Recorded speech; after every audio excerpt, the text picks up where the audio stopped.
A man raised in a palace must rise against the empire to liberate his people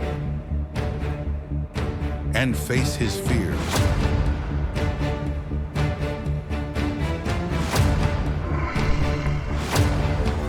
A story full of emotions and destiny written by God. Before we begin, don't forget to like this video, subscribe to our channel, and share your thoughts in the comments to support our work. Now, if you're ready, let's dive into the story of the prophet who spoke directly with Allah. In the ancient land of Egypt, under the shadow of a tyrant who called himself a god, the people of Israel lived in chains, enslaved, beaten, and crushed beneath the weight of Pharaoh's cruelty. Among his most horrific commands was the killing of every newborn male from the Israelites, a desperate attempt to prevent a prophecy that a child from among them would rise to challenge his throne. It was in this time of darkness that a woman from Bani Israel gave birth to a boy, Musa. Fearing for his life, she was divinely inspired to place him in a wooden chest and cast him into the river. As the waves carried him away, Allah's words reassured her, "Do not fear nor grieve. We shall return him to you and make him a messenger." The Nile carried the infant to none other than the palace of Pharaoh. His wife Asiya was drawn to the child and convinced Pharaoh to adopt him. Thus, the child destined to challenge the tyrant was raised under his very roof. Prophet Musa refused to nurse from any woman until, by Allah's design, his sister offered their mother as a wet nurse, reuniting mother and son in secret mercy. Many years passed by, and as Prophet Musa grew, strength and wisdom grew with him. One day he intervened in a fight and accidentally killed an Egyptian. Terrified, he fled the city upon hearing the Pharaoh's men were seeking him.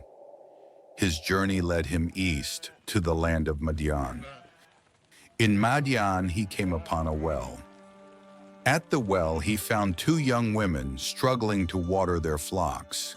He helped them, and shortly after, their father, an old righteous man, identified as Prophet Shu'aib, offered him shelter and one of his daughters in marriage, in return for years of service. After fulfilling this term, Prophet Musa set out with his family. Along the way, he saw a fire on Mount Tur. As he approached, Allah spoke to him, "Indeed, I am your Lord. Remove your sandals. You are in the sacred valley of Tuwa." He was appointed as a prophet. Allah gave him miracles, his staff that turned into a serpent, and his hand that shone with light.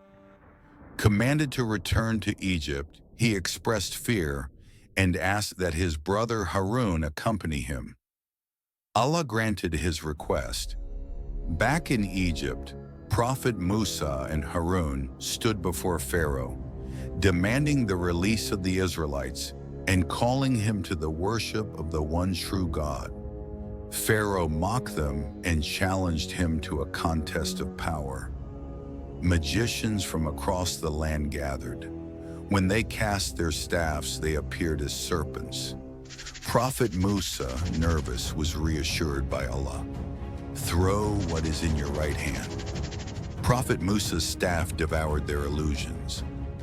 The magicians, recognizing the truth, fell in prostration and declared belief in the Lord of Musa and Harun.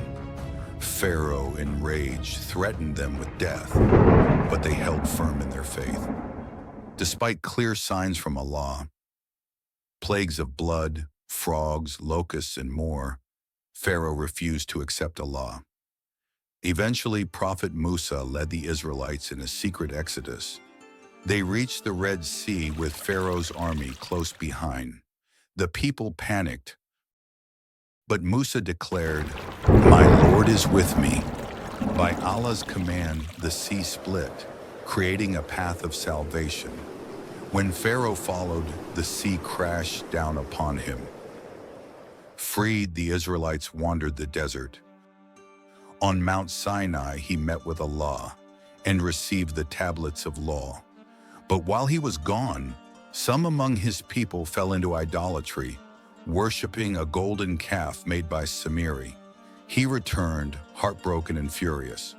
The calf was destroyed, Samiri was cast out, and Prophet Musa begged Allah for forgiveness. Allah continued to bless them. Water flowed from a rock, food descended from the sky, clouds gave them shade. Yet their faith wavered.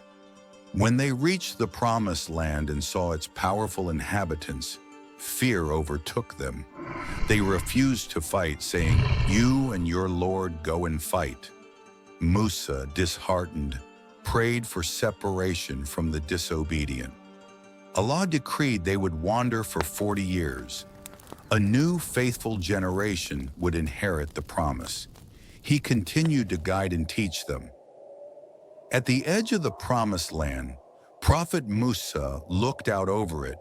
He would not enter, but he had fulfilled his mission. According to the Prophet Muhammad, Musa died there, his grave hidden by divine will.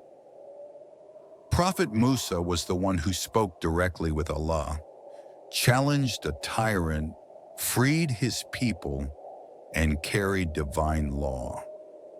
His story remains a testament to faith, courage, and the enduring mercy of the Almighty.